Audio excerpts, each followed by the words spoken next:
పల్లెల్లో election heat already గ్రామాల్లో election heat మొదలైపోయింది. Panchayat ఎన్నికల ప్రక్రియ స్పీడప్ అయిపోయింది. జిల్లాలకు చేరిన డెడికేటెడ్ కమిషన్ రిపోర్టు. సో 2 రోజుల్లో రిజర్వేషన్లు ఫైనల్ అయ్యే అవకాశం ఉంది. ఆ వెంటనే ఎన్నికల సంఘానికి నివేదిక. 2011 సెన్సస్ ప్రకారం ఎస్సీ ఎస్టీలకు రిజర్వేషన్లు వస్తాయి.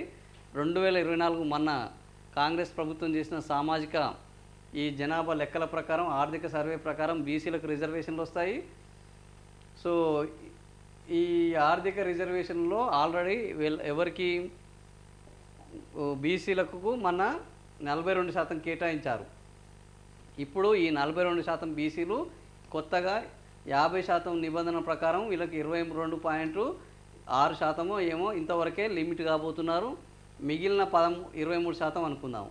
మిగిలిన 19% రిజర్వేషన్లను జనరల్ సీట్లుగా కన్వర్ట్ చేస్తున్నారు. ఈ బీసీలు ఏమవుతున్నాయి, ఓసీలుగా మారుతున్నాయి. 19% సీట్లు బీసీల సీట్లు ఓసీలుగా మారబోతున్నాయి.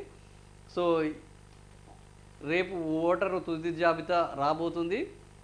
డిసెంబర్ 10 నుంచి 20 మధ్య 3 దశల్లో ఎన్నికలు, 3 దఫాలుగా ఈ ఎన్నికలు జరగబోతున్నాయి.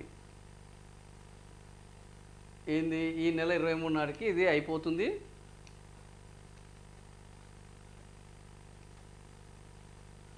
మొత్తము 31 జిల్లాలోనే 565 మండలాల్లో 12,733 గ్రామ పంచాయతీలు ఉన్నాయి.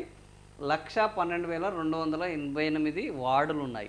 సో ఈ అన్నిటికీ ఎన్నికలు జరగబోతున్నాయి.